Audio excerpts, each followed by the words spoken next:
Mad, sick, Reggaeville. Reggaeville family, this is the Reggaeville Easter special. My name is Munchy and we're in Munich, Germany, where we just kick off the 4 shows that are part of the Reggaeville Easter special. And with us is, of course, one of the acts just fresh off the stage, Protoje. How was the stage experience, the first show tonight? Nice, and Reggaeville vibes always good. Did it 2 years ago, Exactly. and it was very exciting to be invited to do it again. Yes, we're very happy that you're with us once more. Tonight was a mad show. Of course, you can check out the live footage. Apart from that, though, we just recently we received brand new music from you. Blood Money is a single that is out. It is about corruption. It is about the situation in Jamaica. What in particular inspired that song? Was it a special incident or general situation? It's a collection of different things that are happening in Jamaica that I wanted to talk about and wanted to put them all together in one package. So that song touches on enough different stuff, specific to Jamaica, but at the same time relatable globally. Okay. Could you mention some of the topics that you had in mind in particular? I mean, there's this huge incident. We know lots of babies dying at Jubilee Hospital. There was a X6 case, they call it in Jamaica, where a boy got shot in a taxi. There was just things that you find out about people that you think got to where they got to legitimately, but you found out that they get there by means that are not legal. But then they tell you to go to school and work hard and you can be like these people. So it's just just uncovering all of this stuff. In the case of the BMW court case that you mentioned, the X6 or X5 murder case of the youth, it was on the internet. People could follow it. I followed it from Germany, and I was so shocked by the fact that it was quite so obvious that something was not right about what happened, when all of a sudden, like, the key witness, who was the taxi driver, was saying, "Oh, I can't remember now," So, how do people react to that? When something is, as I said, to me, quite obvious that something's not wrong with what's going on? Do you think that people should go on the street? They should voice their opinion more? I mean, it's hard to tell. No one really knows what happened in that case. Like, I don't even know. I don't know the facts. I wasn't there. Yeah. It's hard to say. My thing is that you could see that there was some fishy business with how the case was dealt with. So, like, I don't know if whoever is responsible. I really don't know. That's why in the song I say, maybe. Who knows? Who really knows what happened? But we do know that, we do know for sure that in Jamaica, if you're high enough up in society, you can wiggle your way out of stuff. So it's just a metaphor. No one really knows what happened in that specific situation. I can't point finger on people, but it's just a big metaphor for things that happen in Jamaica all the time. And you said it is also an issue that is globally at the same time, though. So you picked Jamaican examples or Jamaican stories motivated for you to write that song. But do you also watch that on a global scale, these problems, things like corruption? Yeah, the world is like a big ball of corruption right now, right? Every day you turn on the news, it's just lies and unbelievable thing happening. I think there was a bunch of bombing today. And you think about that and you see what's happening in the world. You see everywhere you go, the rich are really rich and the poor are very poor. And, Exactly.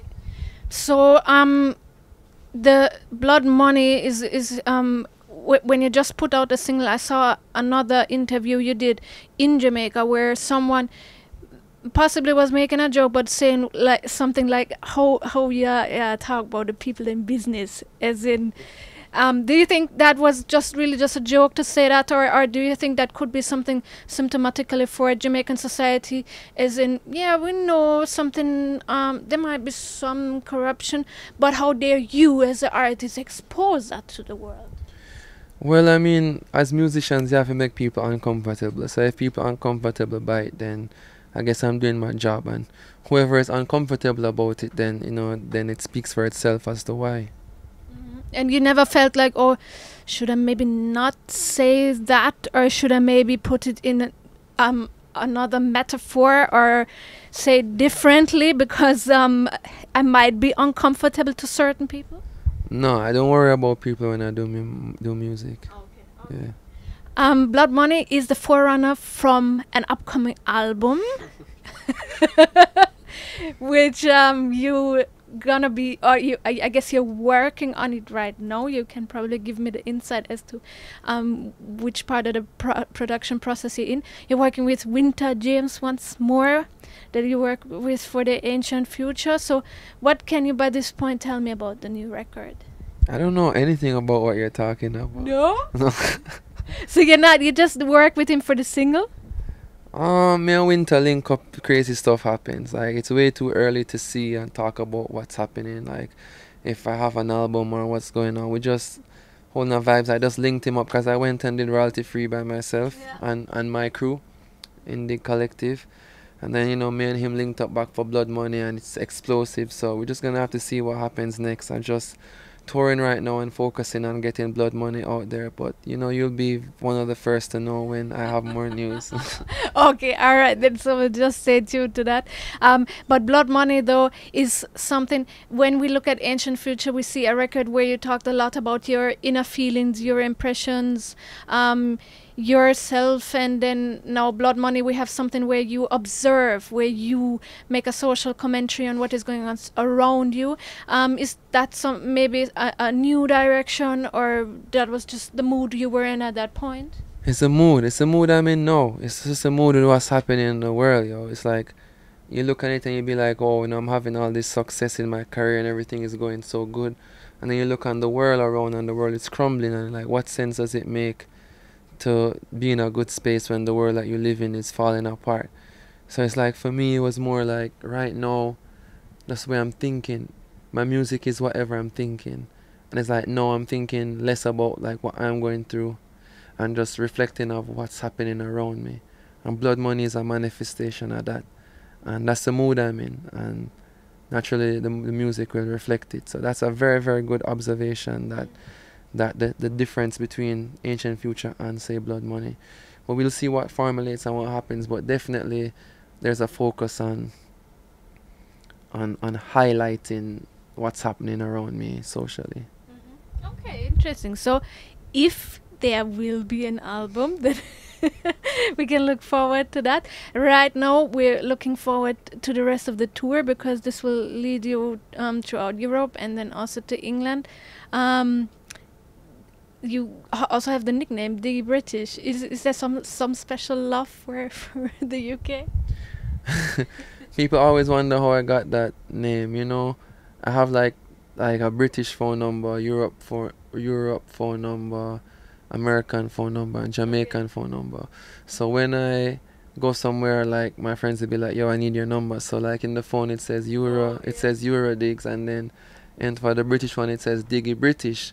So I sent it to my friend Becca Dudley from UK.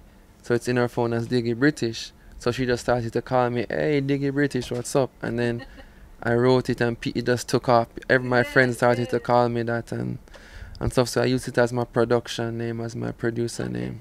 Okay, splendid. Alrighty, good. Okay, so I wish you all the best for the tour, Protoje. Thank you for joining the Reggaeville Easter special once more. Thanks for the musical experience tonight. Yeah, give thanks Reggaeville, give thanks Munchy. Savannah will be joining me on my UK portion of the tour, so big up to Savannah. Yes. And look out for a new artist I'm about to put out called Leela Ike. Oh yeah, wonderful, amazing. Yeah man, she has a new song called Biggest Fan coming out that that the drum keys produced. That's Kongs and Paris from the band, and I did additional production on it. Greg mixed it, so you know, it's a family thing, so look out for that. Alright, we'll definitely do so. Give thanks, all the best, blessings. Every time. Reggaeville, mad, sick.